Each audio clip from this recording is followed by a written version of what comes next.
Mysterious shooting at Murderer's Corner.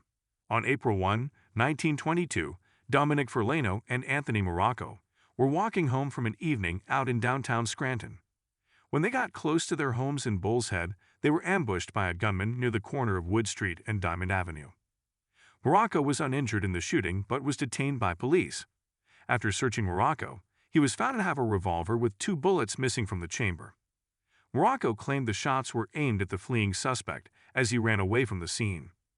Ferlano, 34, an immigrant from San Mango d'Aquino, Catanzaro, Calabria, Italy, was brought to the Scranton State Hospital, where he would die of his injuries a couple of days later. He left behind a wife and 5 children, including a newborn baby girl. Initially, rumors swirled that Peter Trunzo, also known as Peter Tunis, was the primary suspect, but Trunzo, 24, was nowhere to be found.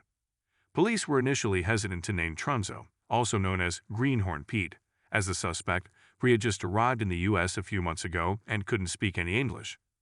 At first, investigators were also convinced that it was not the work of the Black Hand nor Morocco, so Ferlano's traveling companion was released on bail. Within a day, Trunzo was named the primary suspect and was now wanted in connection with the slaying. It was believed that he was unaware of how the Black Hand worked in the U.S. and was used by the Black Hand to kill Ferlano. Trunzo immigrated to the U.S. in November 1921 from the same hometown as Ferlano, San Mango d'Aquino. He left his wife and 2 children in Italy while he traveled to America, likely to earn money to bring them over later. The search continued for 10 days until investigators received a tip that he would be arriving in the city via train. The problem was they didn't have a good description of Trunzo. Detective Carticello waited for the train at the Lackawanna station and surveilled all of the incoming passengers. He had a hunch he identified his man.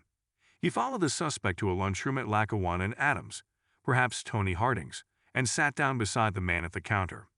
The man struggled to communicate with the waiter, so the undercover detective helped to translate and struck up a conversation with the unknowing suspect. Now fairly certain he had his man, Carticello asked the man where he was headed. Far Street, he replied, but he didn't know how to get there. Carticello gave the man directions and told him which streetcar to get on.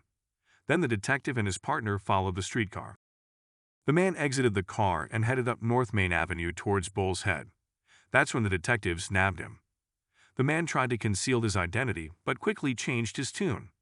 He fessed up and claimed he was coming back to Scranton to surrender to police and had admitted to killing Ferlano. In custody, Trunzo said that he and Dominic Federico, also known as Dominic Vetras, were walking along Diamond Avenue when they came across 5 men.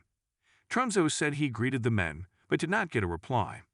Further up the street, he claimed someone in the groups said they were going to throw me in the river. When they arrived at the intersection of Wood Street, he stopped to say goodnight to Federico. That's when, he says, Ferlano and Morocco were now approaching them, while the 3 other men stayed back. He went on to say that Ferlano asked what he was doing in the neighborhood, and told him he wasn't supposed to be on this street. Trunzo said, "All right, I'm going home." That's when Ferlano responded, "Well, I haven't killed you, but I'm going to do it now." That's when Trunzo noticed that Ferlano had his hand in his pocket, with something sticking out. Trunzo said he felt Ferlano had a gun, so he feared for his life and fired a single shot that struck Ferlano in the chest, just below the heart.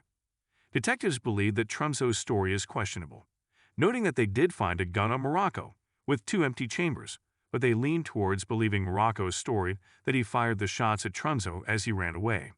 I can't find a statement from Federico. One article stated that this corner, Wood Street and Diamond Avenue, has been the scene of at least 6 different murders over the years, giving it the nickname Murderer's Corner. Back in these days, the judicial system wasted no time bringing the accused to trial. Just over 1 month after the shooting, Peter Trunzo is indicted for murder. He pleaded not guilty, and the trial was set to start on Monday, May 9, 1922. On Monday afternoon, after the jurors were selected and the trial was set to begin, Trunzo's attorneys worked with the district attorney and agreed to a plea deal. Trunzo changes his plea to guilty in exchange for the charges being lowered to voluntary manslaughter. Trunzo, a veteran of World War I fighting for the Allied powers with Italy, is said to be relieved with the plea. It later came out that the 2 men argued because Trunzo had allegedly previously attacked a relative of Ferlano with a knife. When they came together again that night, tensions escalated. Trunzo was sentenced to pay a fine of $100 in order to serve 5 to 8 years in jail. He would be sent to Eastern State Penitentiary in Philadelphia. In early December 1923, Trumzo's attorneys petitioned for his release to the Board of Pardons. Trumzo's time in Eastern was short-lived.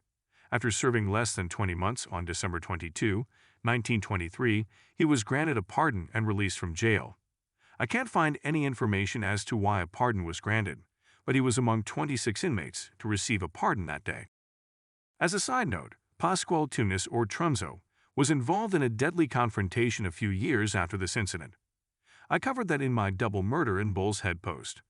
While I have to believe these two men are related, I can't find any direct connection, though they may be second or third cousins. There were, and continue to be, several Tunis and Trumzo families living in the area to this day. As always, if you are related to any of these individuals, I always say, your ancestors' past does not dictate your future. If you have any family legends that you'd like me to investigate, let me know, and I'll do my best to uncover the details. Thanks for watching our video.